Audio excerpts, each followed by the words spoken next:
Right. So, hello and welcome everyone to our introduction to intentional boundaries. Thank you so much for being here, whether you're here live or you are watching the replay. You're very, very welcome. You're included energetically, no matter, time and space doesn't really exist anyway, right? Just some fun human constructs in this plane. Um, so you're very welcome to be here and thank you for joining. So again, if anyone wants to say hello in the chat, and if there's any questions that you would like to touch on, or any areas within the boundary concepts that feel interesting, then please feel free. And I'll check that. I'll make sure that they get answered at the end of the call. So 75 minutes is kind of the maximum we'll go for this. And you're obviously welcome to be here for that entire time. So just to start, if you want to all just take a moment, we won't do a full kind of meditation, but even if you just want to take a couple of nice deep breaths, just really to arrive and to be present and to be here. I know we're so busy with work and life and all the human fun stuff, our mind telling us we need to be focusing on certain things, the things we stress about and worry about. So even if you want to just close your eyes for a moment or soften your gaze and take in a few deep, full body breaths, and really just allow yourself to arrive. This will be our first connection with intentional boundaries. So that you're really just allowing yourself to be present, for the next hour and a bit. And if there are things that are important, they will be there. You're not going to lose them if they're important, but you can allow yourself to focus on something else that is ready for you now. So feel free to, if there's any other distractions, phones, TV, things like that, I'm going to invite you to put those things away, to turn them off. Because it's easy to get into habits of multitasking, which, by the way, is a total lie. We don't actually multitask. We just run back and forth and lose our focus and train of thought. Multitasking is a total myth. So I'm going to invite you to start with just to really allow your focus to be within this group, within this collective that we've got. Again, joining us live with the call or watching the recording. We're all connected energetically. Um, yeah, and if that feels hard for you, if you feel yourself resisting it, then I will doubly invite you to do it because that would be something that would be a great practice for you to start. Is just allowing yourself to do one thing at a time, focus on one thing at a time. Welcome. I'm just going to give a really brief introduction to who I am. I think a lot of you on the call know me, but maybe not everyone. So I'll just say a quick hello. So I'm Jennifer Main, and I am a teacher, mentor, and initiator for healing practitioners, for spiritual teachers, for purpose-driven leaders, and for, modern mystics, people who are interested in more than the human form. What I will say is that, with the events I run and the things that I teach, we're not losing connection with human, but we are allowing ourselves to recognize that we are more than that. And really, it's about kind of bridging that and integrating all these amazing complex aspects of us into something that is grounded and tangible and livable. And, for me, that's really what boundaries are about. So to start with, I'm going to talk you through kind of the main ideas and concepts around boundaries and healthy boundaries and what that actually means. I think people have a lot of misconceptions or very narrow ideas of what boundaries really are. So hopefully we'll demystify anything that's confusing or has been difficult for you, especially if, like a lot of us we didn't have great boundaries modeled to us by people in our communities, the people around us, within our families, within our cultures. So a lot of us are learning how to establish them, learning what they feel like, what they look like, how they function as we go through life. We're all kind of figuring it out. And what I will say is, with boundaries, is it is an ongoing process. It's something that's adjusting and moving, and has some evolution to it. It's not something that you just set once and then you're done, because relationships evolve and our awareness evolves. And so there are ways that we can kind of update, upgrade, make them healthier, make them more beautiful, as we co-create with the world around us. So hopefully you guys will gain some, either at least a few aha moments and some practical things to go away with as well. And it's not just a kind of a, what's the word? Not just some airy-fairy ethereal theory. I want this to be practical as well. So hopefully you'll get some good ideas with some things that you can start to address or adjust within your life. It's also kind of an amazing time to do this. We've got a few eclipses coming up. I'll talk about that a little bit more at the end, but this Libra eclipse that's coming up in, gosh, a month, less than a month, is about relationships. It is about what's relational. So I'll talk about ways to kind of tap into that towards the end, but this is an amazing time to start to address these things, because energetically there's going to be some energy, some transits, some things that are going to help support us with that and make it hopefully more graceful and a little easier to do. So in terms of boundaries, I know that a lot of times when we talk about boundaries, people immediately think about their relationships. They think about the people who are either pushing at their boundaries or maybe ignoring their boundaries, or people that they've struggled to set boundaries with. There's usually a negative connotation to boundaries, and people also can feel intimidated and overwhelmed when it comes to setting them, again, because they feel like they don't know how, they don't feel like they understand. So it can feel a bit overwhelming and complex for people. Sometimes they just either don't feel like they're allowed, they don't feel like it's possible, it just hasn't worked well for them in the past. So some people kind of feel disappointed or kind of given up with some of these things. Um, and our minds like to complicate things. Our minds like to make them overly complex. And just our old fears and pains and traumas and suffering from the past kind of reinforces, the beliefs that they're hard or difficult. So again, hopefully we're going to start to strip away some of those issues or beliefs or things that get in the way with that. So yeah, the hope is to strip it down to the easiest, least complicated dynamics of intentional, healthy boundaries, so that it's, instead of it being something that feels impossible or overwhelming, you can look at it as, oh, okay, well, here's some things I can start with. And then one leads to the other, and then it all starts to come together. So for me, boundaries are really choices. They are the choices that we make every day. And we know that we make thousands and thousands and thousands of little choices all the time.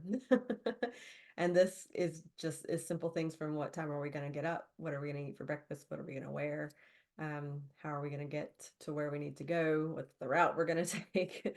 So we're making choices and decisions all the time. There's actually something called, I think it's called decision fatigue. Um, and a lot of people struggle with this and suffer from this because, again, we feel like we are having to decide over and over and over again. But what also happens is, not only are we making all these decisions all day long, but we're also fighting with ourselves about the choices that we're making and the decisions that we're making. Because either we're overcomplicating things, we're afraid of sticking with a choice that we've made, we're afraid it's going to be wrong, we're afraid it's going to cause a problem. Um, so we, so we get into conflict with ourselves. So really, one of the cool things about this, and I'll talk in a little bit about non-negotiable priorities, is that, we talk about all the time about how we're programmed, we're conditioned, we've got all these unhealthy habits, we've got all these unhealthy belief systems, all these unhealthy programs running within the subconscious mind. Sure, we go through that and we learn to resolve them and we learn to challenge them and we learn to face them. The cool thing, though, is that we can program ourselves with some good stuff. We can create some healthier habits and programming and ways of living that just start to become automatic. So we'll talk a little bit more about that. So again, hopefully some of this will help you to get out of some of this decision fatigue so that you know what it feels like to just commit to something that is healthier and allow that to be inspiring you along the way. So, in terms of our boundaries, there's a difference between a boundary and a barrier. So, hopefully that becomes very clear. Um, so a lot of people become afraid of setting boundaries, because there's a polarity with it, with these choices and with the boundaries that we choose. So for some people, their boundaries are inconsistent. They're a little weak, they're a little unsure, they're a little, yeah, they don't have the energy behind them to be consistent, to be healthy. They haven't really been committed to. So that's when it feels like you can kind of go, oh, well, I set a boundary, but then it changed immediately. There just wasn't enough energy to kind of allow it to flourish and be nourished and to grow and unfold. The opposite side of that spectrum, that polarity, is a barrier. And these are the walls that we build. These are the things that we fix, that we put into place and say, this is it, it's never going to change. And that's an overcorrection. And what happens in those circumstances is you get hard and set in the way things are supposed to be, the way you believe they're supposed to be, the way you believe it has to be. And what that happens is when it becomes a barrier and becomes so fixed, you shut yourself off from the world. You shut yourself off from people. You shut yourself off from possibilities and opportunities.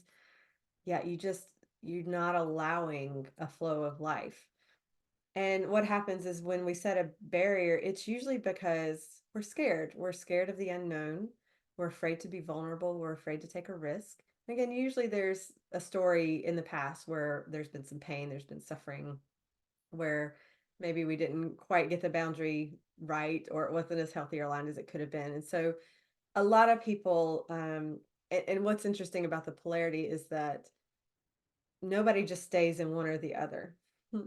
Anybody who's got a healthy and unhealthy boundary dynamic is usually swinging back and forth between just not there or overly done. And you can see this in people swinging back and forth. Again, it will depend on what's happening in your life, the situation, the people around you. Um, but you can see how this happens. So we go, okay, the boundaries are unhealthy here. I don't feel healthy.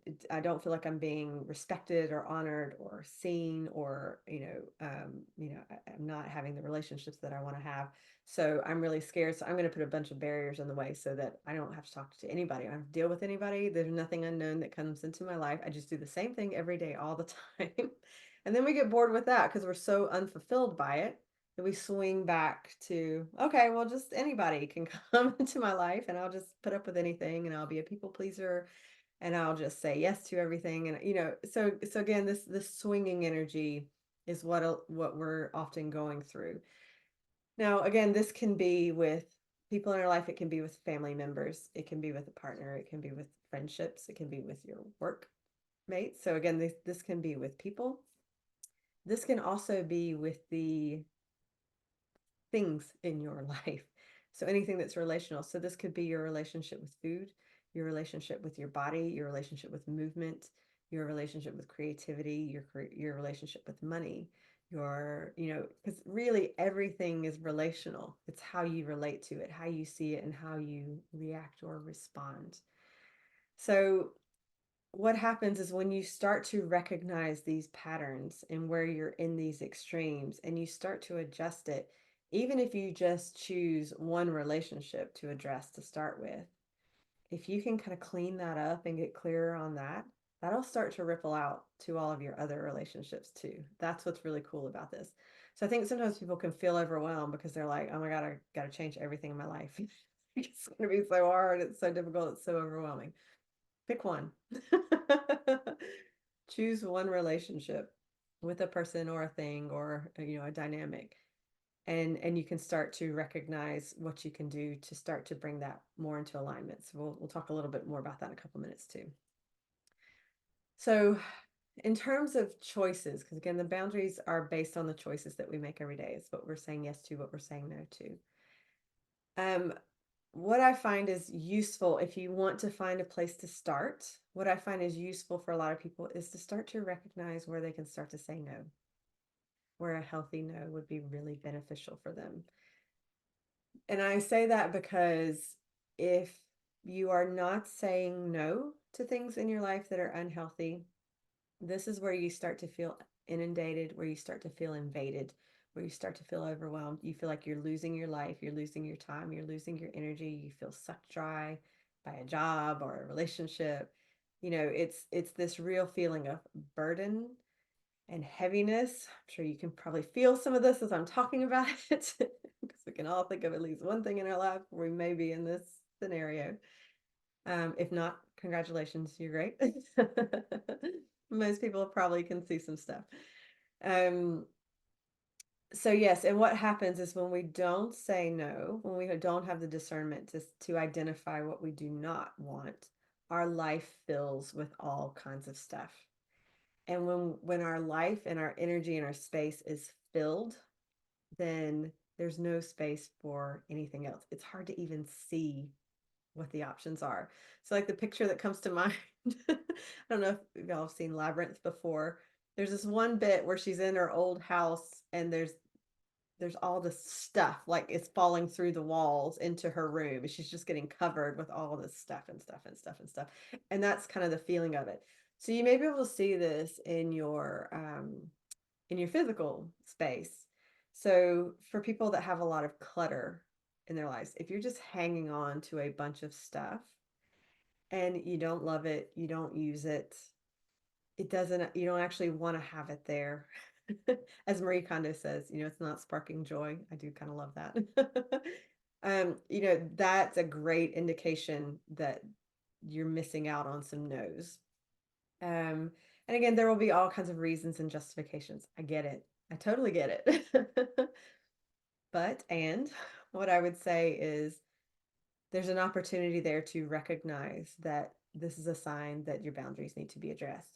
Because whatever is cluttering your life on a physical level, it represents what is cluttering your energy, what is cluttering emotionally, that you're hanging on to old memories, emotions, suffering, pain. There's a lot of stuck and stagnant energy within you. And when it all feels stuck and when you feel like you're drowning, when we're drowning, you're not you're not even trying to thrive at that point. You're just trying to breathe. You're really just trying to breathe. So I can't talk to you about like your purpose and alignment until you get some space for some air and to just start to stretch and just enough space so that you can start to assess your life. So really for me, that first step is kind of looking at what do I say no to? And again, if it feels appropriate to start with your home, even if you just start with a room or start with a corner of a room. Something that Marie Kondo says to do, which actually I really like this. I thought this was one of the best points she made in her book. Is she says, don't even start with the room. She's like, just start with one thing. So like start with your socks. She's like, get all of your socks, put them all together, recognize how many pairs you have. It's probably more than you think. Start to recognize, which ones don't have matches to them, which ones are so full of holes you don't want to wear them anyway, which ones you look at and you go, I can't believe I still have these things. They're 20 years old, it's things like that. So, I mean, I'm laughing about this and we can joke about things like this, but again, those socks represent your boundaries. They represent the choices that you're making and what you are accepting in your life, what you are welcoming in, what you're holding on to that is taking up space that could be space for something else better, more aligned, more wonderful. So I'm going to encourage you to start off with looking at what your no's are. And you can really look at this in terms of the quality of life that you want to have. I mean, we're going to talk a little bit more about values in this. But each choice you make, these yeses and these nos, bring something into your life or allow something in your life. And you're going to decide whether it contributes to the life that you want to live or it doesn't. I mean, it kind of boils down to that.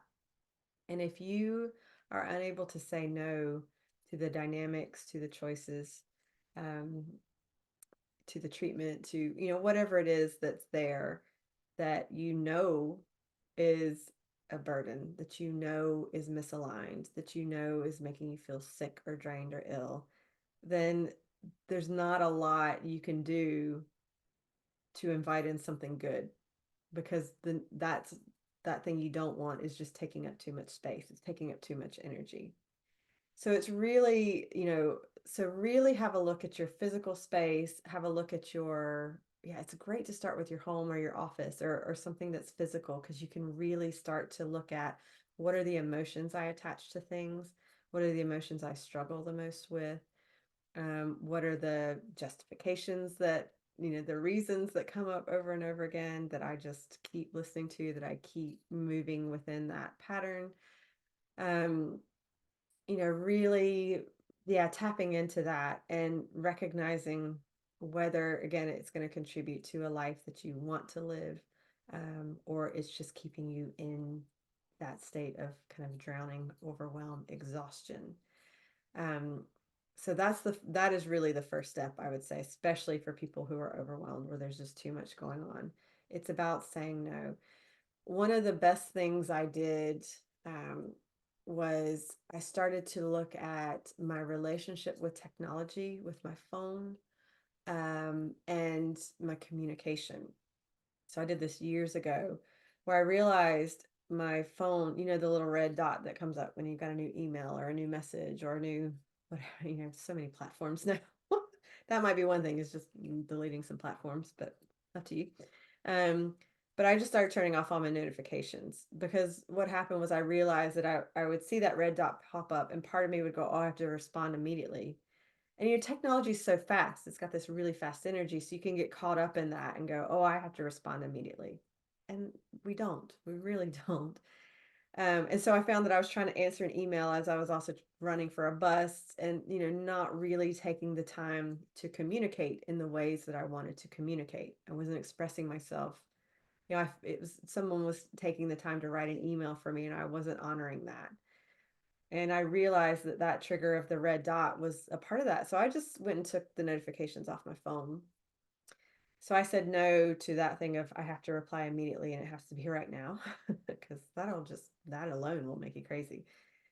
And I said I'm only going to check my emails and messages when I actually have time to consider them, when I actually have time to sit with the information and respond in a healthy way. Um, So just doing that one thing changed my life. That no was a big one. And it just created much more space and time for, yeah, those healthy interactions.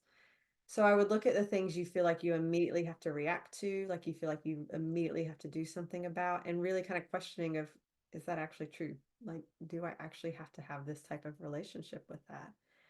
And it also, again, you can take this into relationships with kind of looking at how you communicate and how you interact with other people. What feels good and what does not feel good in those relationships, and start to look at how you commune with other people and how you interact, and what doesn't feel good in those interactions. If you don't like being in conversations that are a bit gossipy, or where they're moving into these unhealthy dynamics. So, I mean, here's the thing with this, with the overcorrection, and you see this a lot online and social media and stuff. People are like, just cut everybody out of your life. Just, just cut everyone out.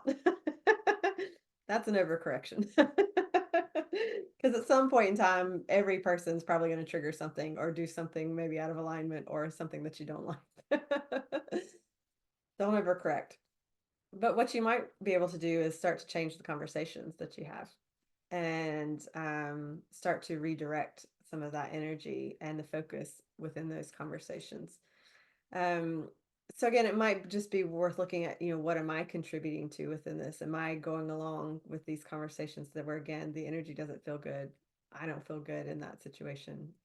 This doesn't feel good to talk about people in this way, or yeah, again, whatever that is for you. Um, and just kind of say, well, what can I say no to, at least on an emotional or energetic level, and then is there something I can do about that to move myself out of that energy or that situation. um and again, that just starts to create some space and some spaciousness for something new, because if you're just continuing with those conversations or those patterns or that energy, you just stay in that energy with the people in your life. Whereas if you can shift that, it opens up possibilities for something new. So let's move on to your yeses. So once you get some space and some spaciousness within you, you've got some capacity to start to really look at what your yeses are in life. And your yeses will connect with what you deeply value. Um, and this is different for everyone. Some people value freedom. Some people value adventure. Some people value peace and calm. Some people value grace. Some people value honor and respect. You probably have a combination of things. There's not just one value that you're going to have. And it may be that some days you value some peace and calm, and some days you value adventure and excitement. So it's not to say that you've got to choose one thing and that's what your life has got to be like. But I think once we really start to understand what we deeply value and what makes us feel more alive, more excited, more healed, more, all those good things, when we really identify that, you can start to look at your life. And again, it's that question of, does this choice contribute to the quality of life I want to live? Does this choice help me connect with what I value? Does it bring in that feeling for me? Does it bring in that experience for me? And so much of what we are doing habitually, especially the stuff we're doing over and over and over again, because we feel like we're supposed to, we have to, we're just used to doing it, just running on the unconscious stuff all the time. We have forgotten to include what we value in that. Or maybe it's something we valued 5 years ago and it's not really working for us anymore. Some of it's just outdated stuff. Um, and so once you start to recognize what you deeply value, you can start to choose it more consciously. And that's when life actually gets really fun. It gets really interesting. Because if you recognize that one of your values, something that you value is reading, like so many people I know are like, I don't have time to read, or I don't read the stuff I want to, or I only read stuff for work, or I only read stuff that's going to help with my job. And God, as I'm saying it, you can feel the energy in that. Whereas actually, they want to read some fiction. They want to read something that's more creative or more interesting, or just outside of their work life. Um, so when you understand that that's something that you value and that that's something that contributes to your health, your happiness, your mental health, whatever that state of mind is, and you can start to choose it, it makes a massive difference. And when I say choose it, what I'm also going to encourage you to do with this is to start to recognize again what you value in terms of how you want to feel and the quality of your life. Recognize what choices, what activities, what friendships, the people that contribute to that. And then you start to put it in your diary, book some tickets, like for real, make it happen. Not just oh, I know this now. No, go and do it. The yes is a going and doing. Life is experiential. We're meant to live it and experience it. It's not something that we're just meant to think about.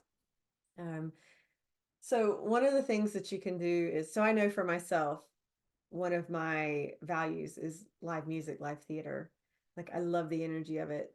I feel like it's something that's healing for me. It's expansive. I learn, I grow. There's insights every time I experience great music or theater. And I just love it for being in it. It's powerful. Yeah, it's creative. There's something magical about it. So I actively seek out bands, plays, things that I want to listen to and be a part of, and I book tickets and put it in my diary. And there's actually something to say about having things to look forward to. When you don't have things to look forward to, things feel, it's Groundhog Day. It gets repetitive, it gets stale and boring. There's no excitement in it. Having things to look forward to means that you want to engage in life. You're leaning in and you're wanting other things to do. So it really gets you into a cool momentum and helps you to just be more in that flow. So something worth looking at, and I have a ebook on my website, which you should be able to find on my free resources page. If not, send me an email and I can send it to you. Um, but I have an ebook on fierce freedom, and one of the sections in it is on non-negotiable priorities. And this is the fun bit. So again, we talked about barriers and how they're kind of an overcorrection. A non-negotiable priority isn't a barrier. It's not something where you're like, it's fixed and it's done and that's it. But this also ties in with the decision fatigue I was talking about. When you really understand what is non-negotiable for you in terms of what you value, and when you start to schedule it into your life and actually live it, what happens is you've made a choice and you've made a decision. You've committed to it. You've dedicated yourself to it. And so that decision fatigue can go because you're no longer fighting with yourself or arguing yourself with yourself of, oh, I have time for this? Should I reschedule this? Should I fit this thing in? It becomes a real living, breathing part of your world. So, for some people it's, we all really well, play with that language, but movement is important. We are living beings. We're meant to move. We're meant to engage and interact. We've got these bodies that are meant to move, and we all feel healthier when we can move them in some way, shape, or form.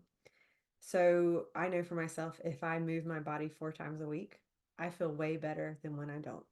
That's just the truth.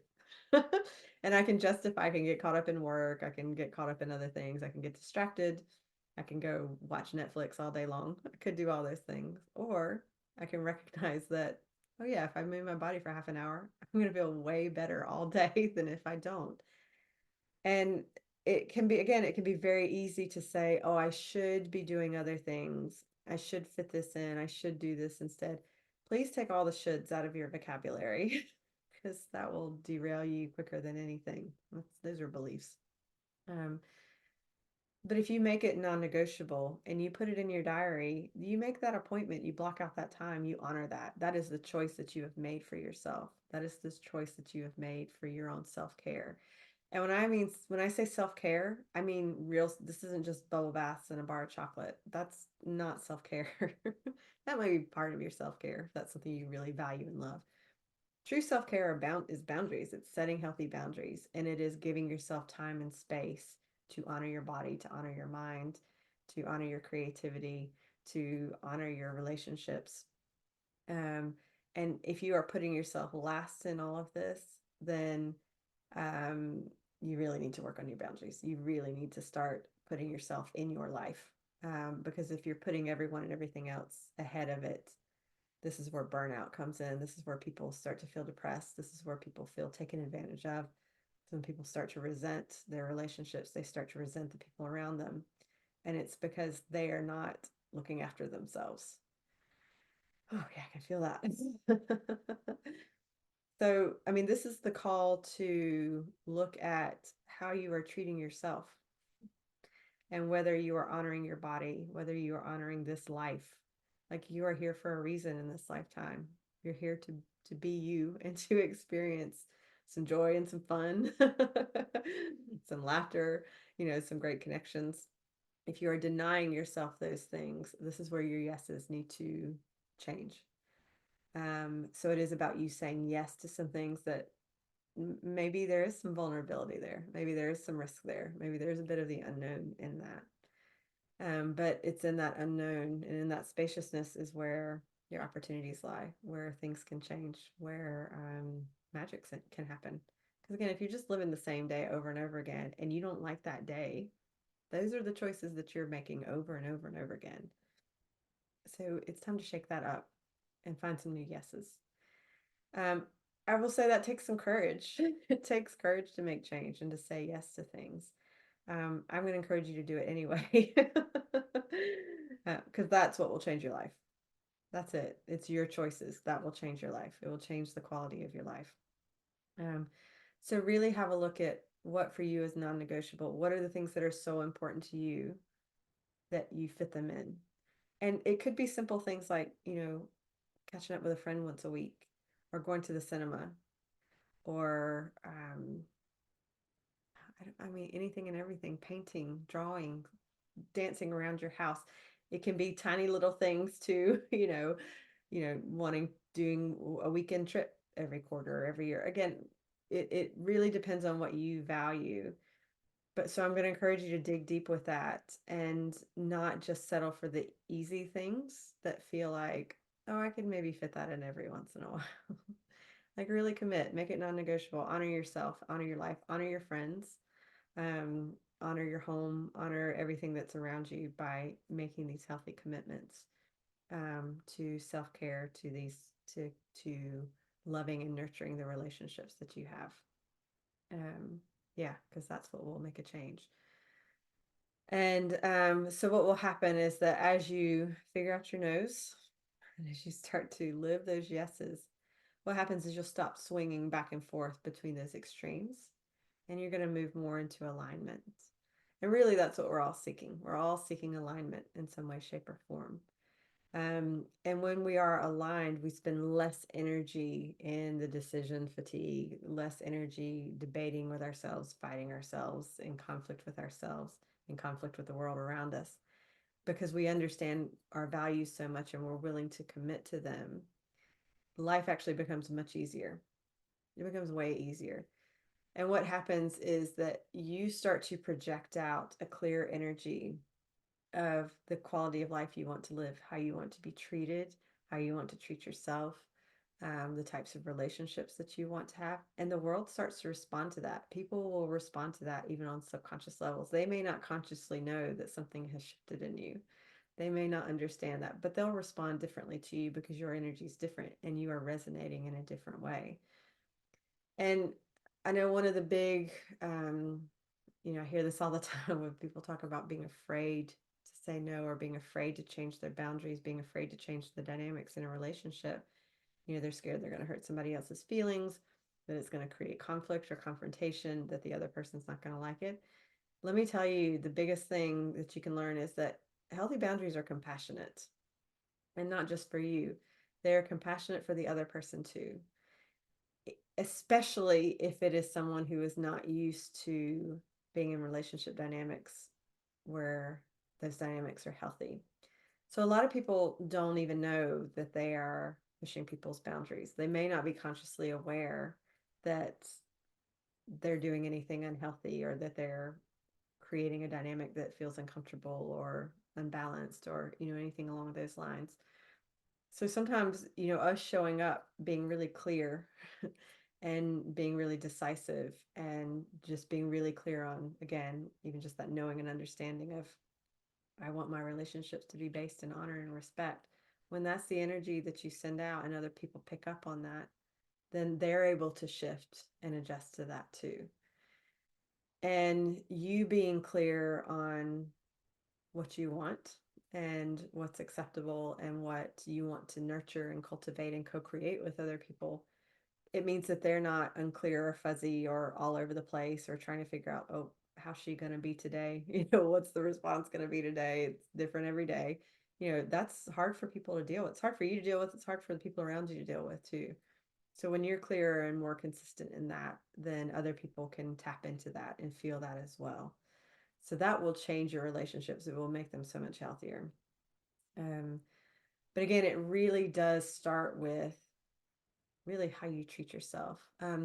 I've listened to Robert Holden speak a couple times. I've never read any of his books, but I've listened to him speak, and I love being in a room when he's talking. He's got this amazing energy.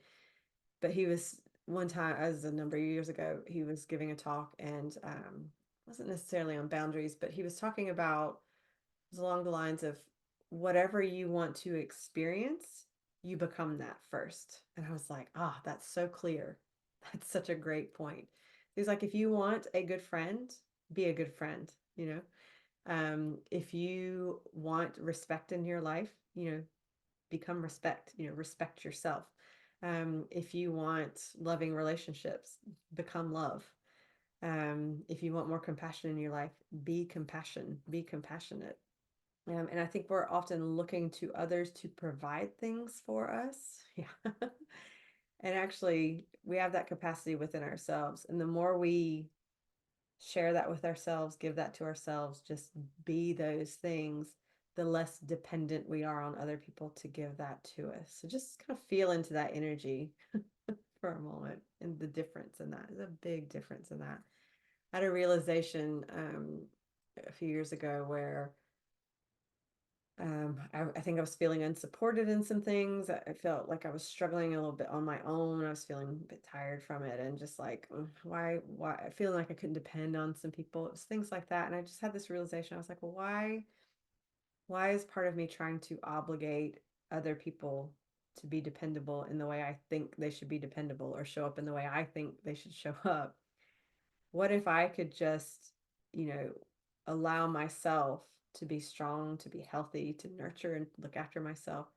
And then I can just co-create with the people around me. I'm not going to obligate them to be a certain way around me. We just get to co-create something cooler together. And all this stuff around this thing of I think other people are not supporting me or not being dependable. That's what I was doing. Yeah.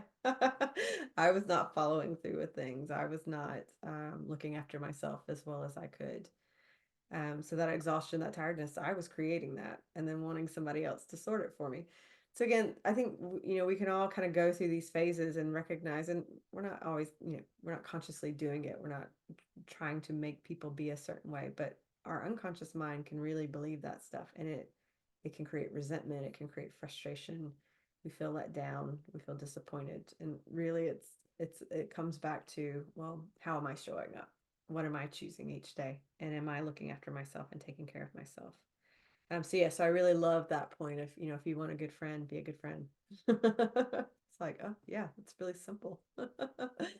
um, yeah. So yeah, so again, the more you understand these choices, the more you understand again that question of, is this choice going to contribute to the life I want to live? And if it's a no, maybe make a different choice. Or make that choice, but understand that there will be consequences to it, and it's probably going to create some suffering on some level. So it's really about being honest with yourself. It's really allowing yourself to, yeah, and question things, and not to stay in the habitual choices, not to continue with the same, because that can feel easy just to go with the same habits over and over and over again. But actually, it's the hardest thing because of the consequences. It creates suffering, it creates drama, it creates problems. Yeah, it messes with us in so many ways when we don't have a healthy relationship with the world around us. So actually, it's easier, it's simpler, it's more compassionate to just really start to assess and ask those questions. Does this contribute to what I actually want? And it will make a massive difference for you. Um, so yeah, so I would spend some time, and even if you got a pen and paper now, it might be good to just start to jot down what it is that you value in terms of how you want to feel, the quality of your relationships, the quality of your life, the things that you want to witness or experience in those relationships. So again, so something I decided years ago was, I was like, I want all my relationships to be based in honor and respect. Like, it can be simple like that. I mean, they're powerful energies. They're really powerful. Um, but I think again, we want to complicate things. We want to add in all this stuff, and you can actually strip it down. And the simpler it is, usually the better it is, the more powerful it can be. Because again, it's a really clear message of what I want is honor and respect.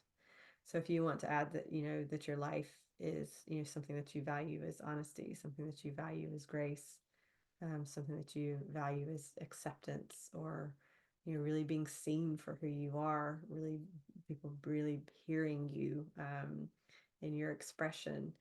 I mean, again, these are foundational, fundamental aspects, but a lot of people aren't creating relationships that have those qualities within them. um, but I think again, the first step is kind of figuring out what it is you really value. And then the question is, well, how do I show up as that? And when you start to show up as that with your yeses and your nos, with those choices, with figuring out your non-negotiable priorities, with figuring out how you want to spend your time, your quality of life, how you want to feel in those experiences.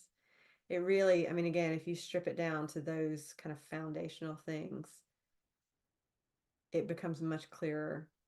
Um, yeah, because there's so much online. Like, you can get caught up in the tactics of things. You can get caught up in I have to respond in this way, or I need to have a strategy for this, or I have to, and that feels really difficult, and you're in your head with it. This stuff is much more embodied. It's much more of a felt thing.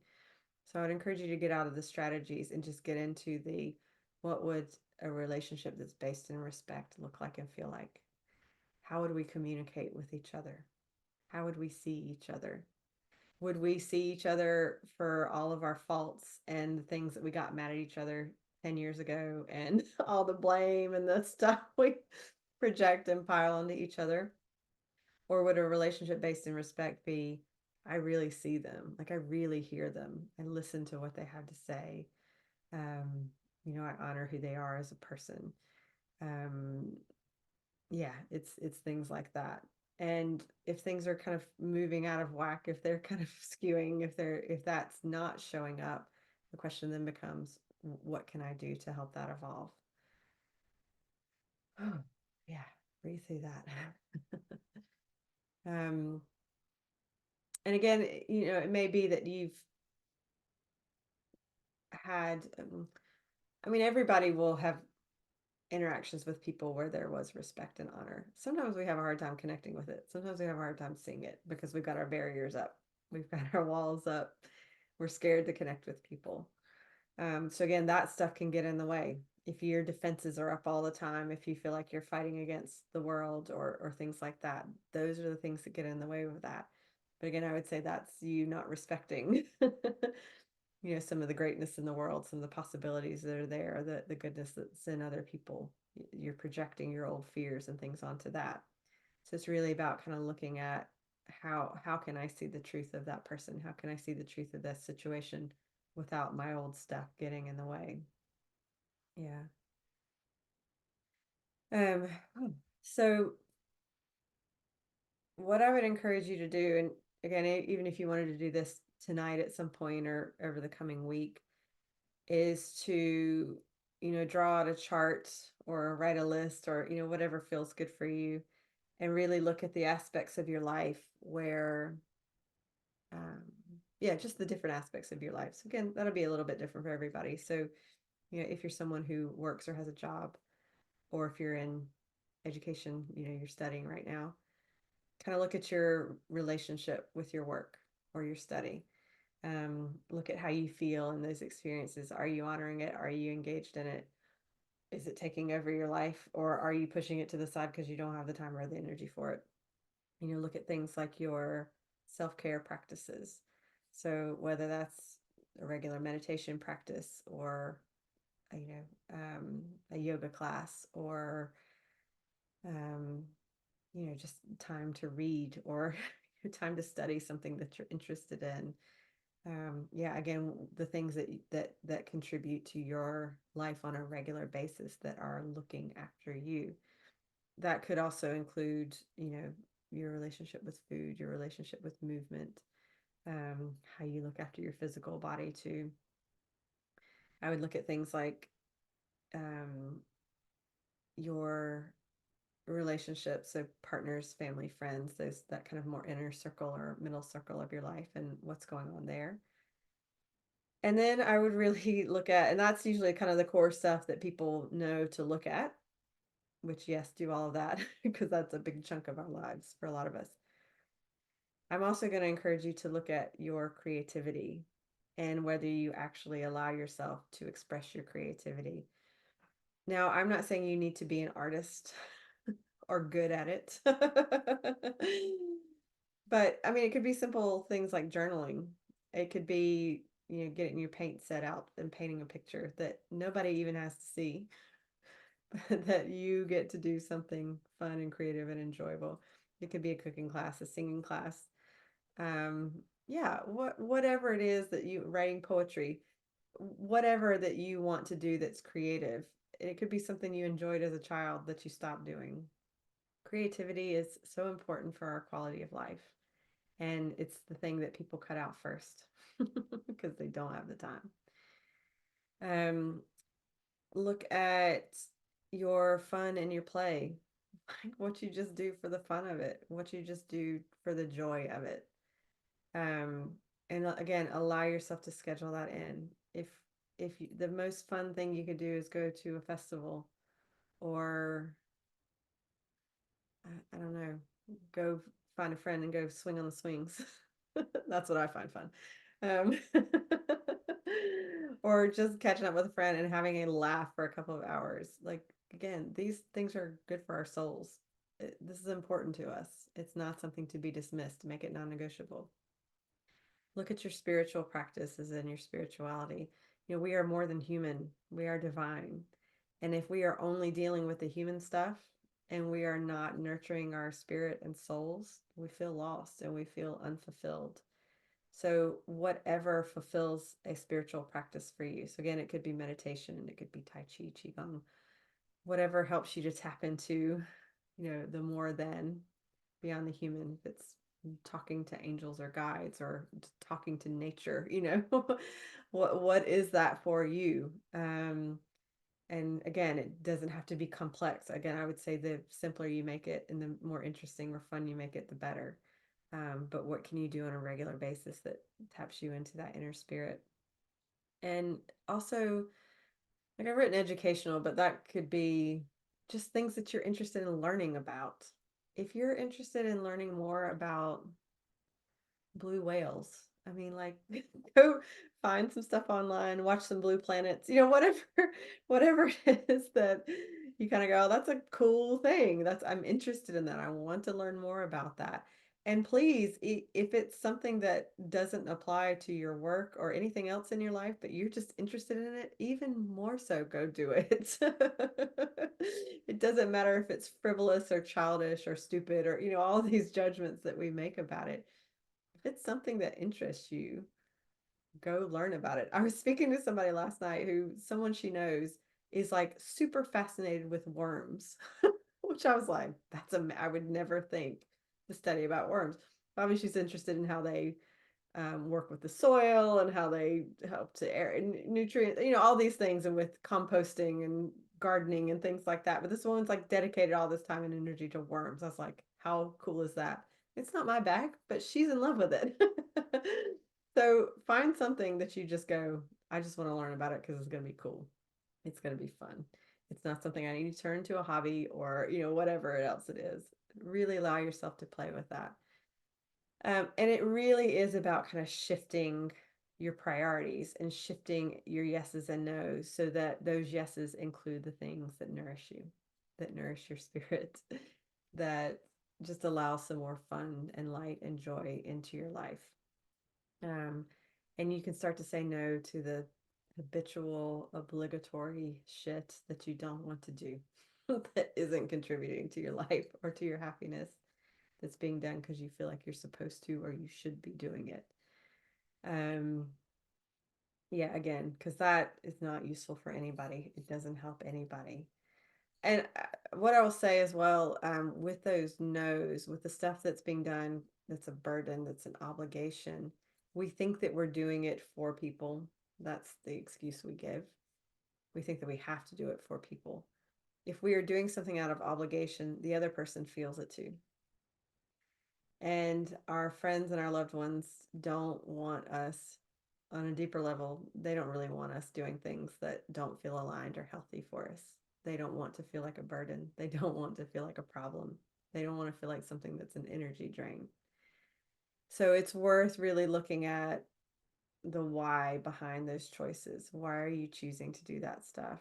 And maybe it's just a shift in your own perspective that could happen there.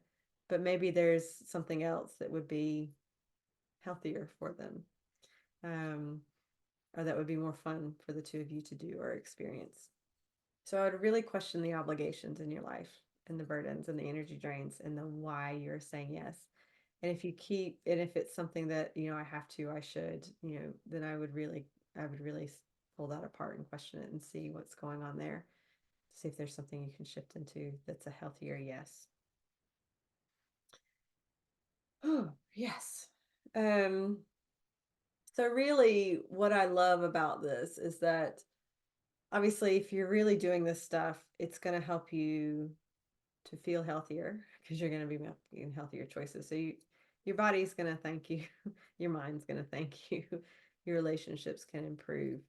Um, and things become more aligned and easier because you're not fighting with yourself. You're not making all these choices. You're not going back and forth trying to decide, will I, won't I, should I, should I not? You just get out of a lot of that internal dialogue with yourself. That's exhausting. Like that's really what exhausts us.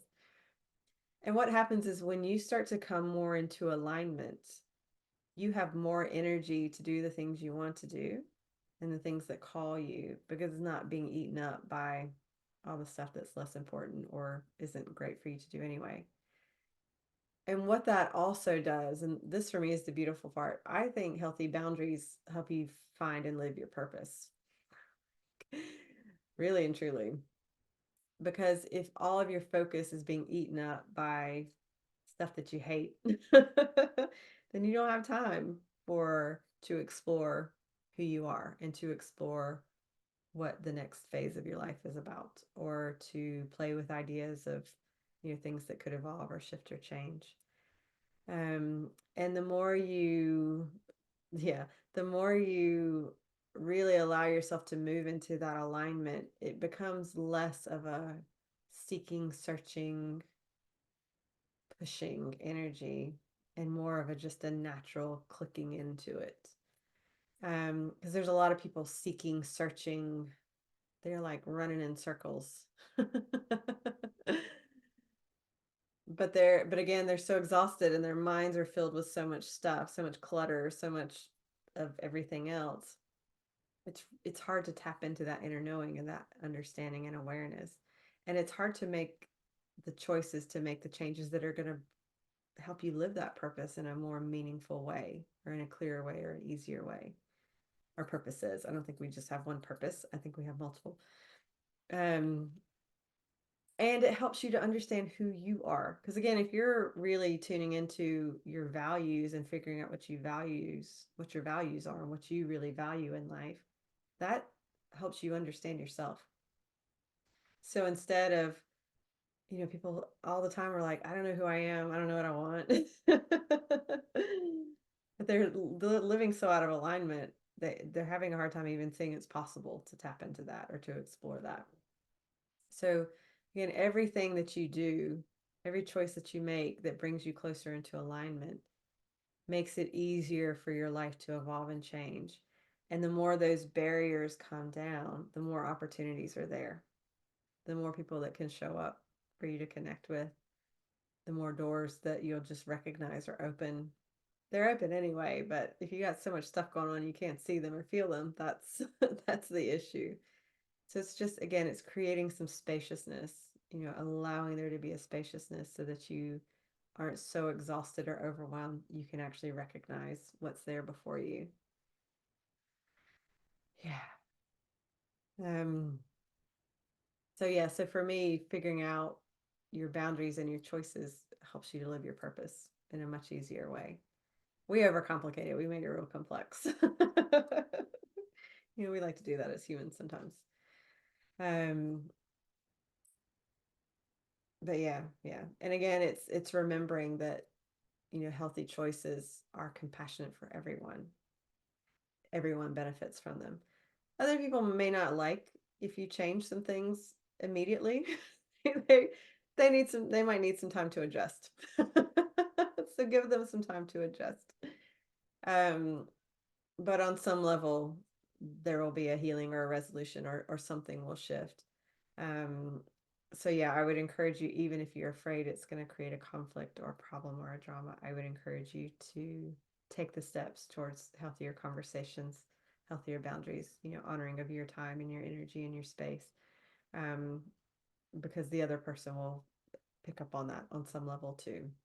So we think it's going to be scary or dramatic. It's good for everybody. It really is good for everybody to set healthier boundaries. Um, yeah, so I would look at those elements of your life and really figure out, even if you want to rate things on a scale of 1 to 10, figure out your own system for what feels good, on how to measure some of this stuff.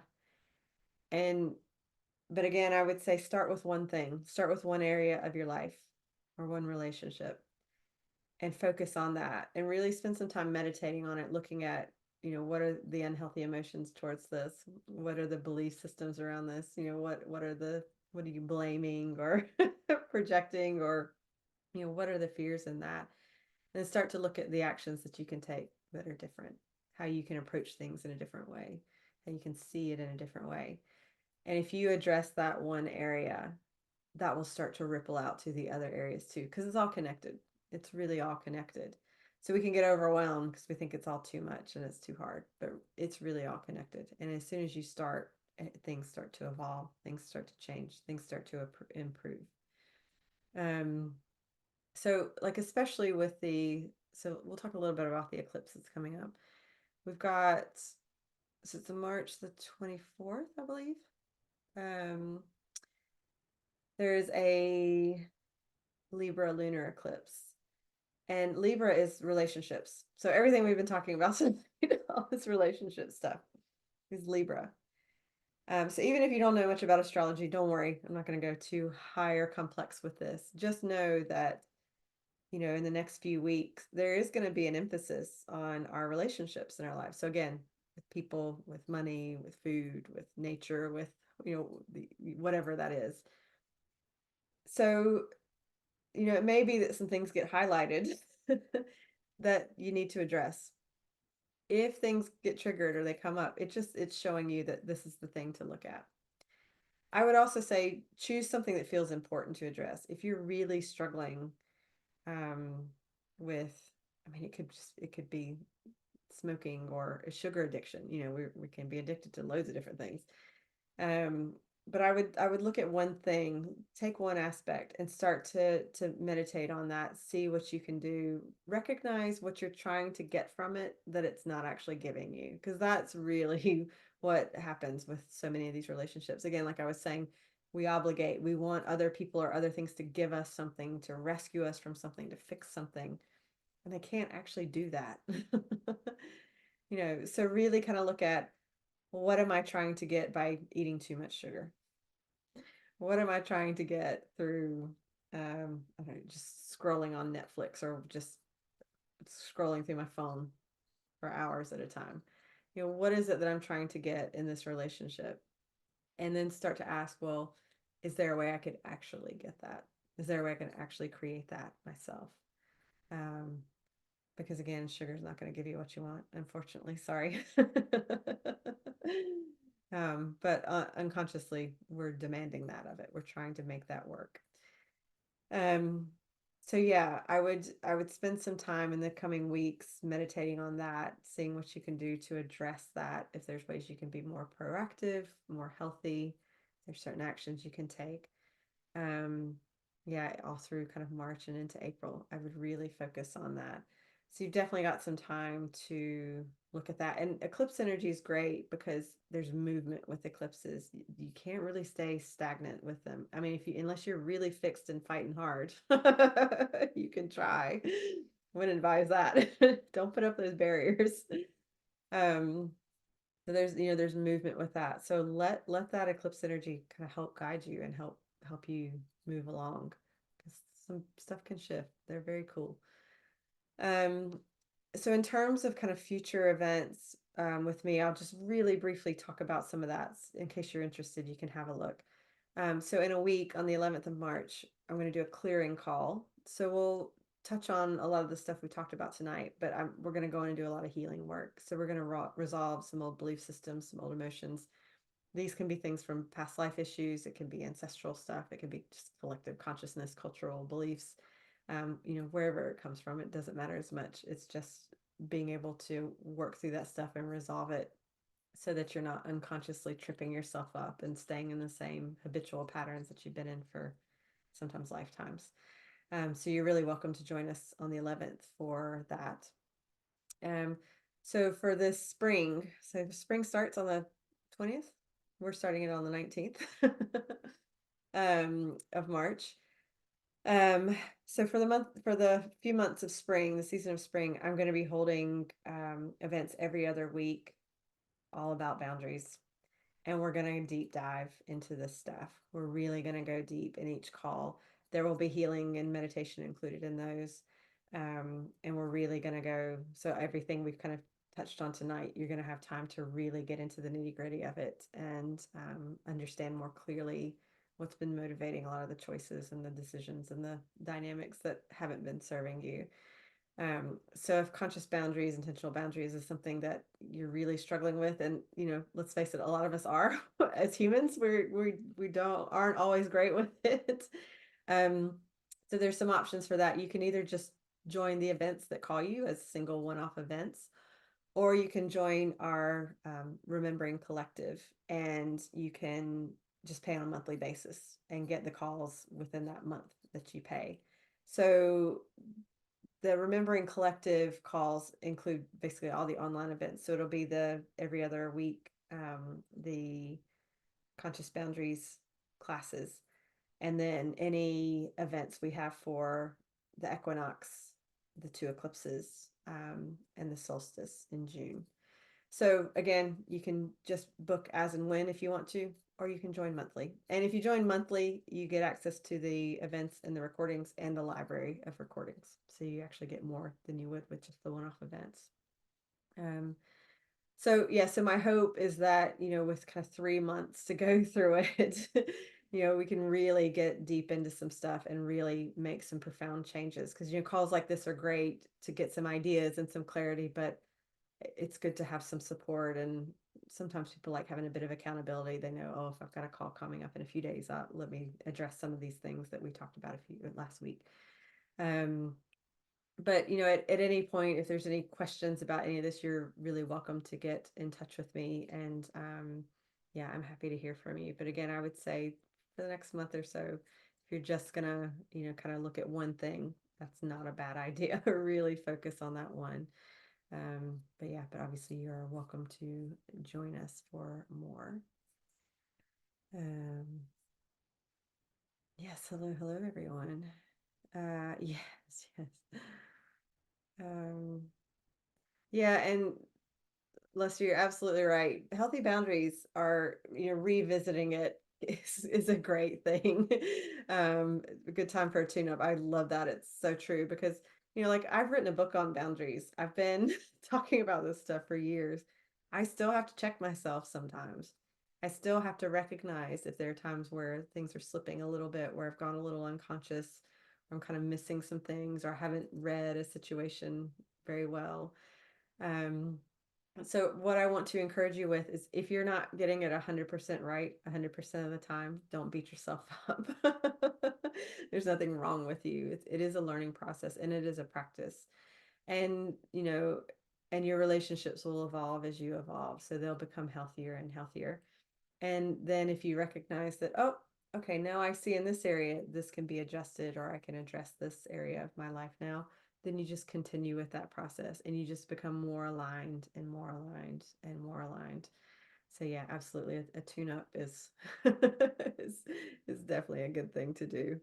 Oh yeah, and things can definitely become more magical. I'm with that. Definitely when you're opening up more to those, you take down the barriers and you open yourself up to yeah, more opportunities and possibilities. That definitely yeah, that makes a massive difference. Yes. So and pirates are the fun things right now. Stuart, I like that. Yes, they have their own rules. I love it. Have fun with them. Definitely have some play. Right. Well, I just want to thank you all for, if you're here live, thank you so much. If you're watching the replay, I hope it is useful. Please feel free to get in touch please feel free to get in touch with any questions. And again, happy to have you for events.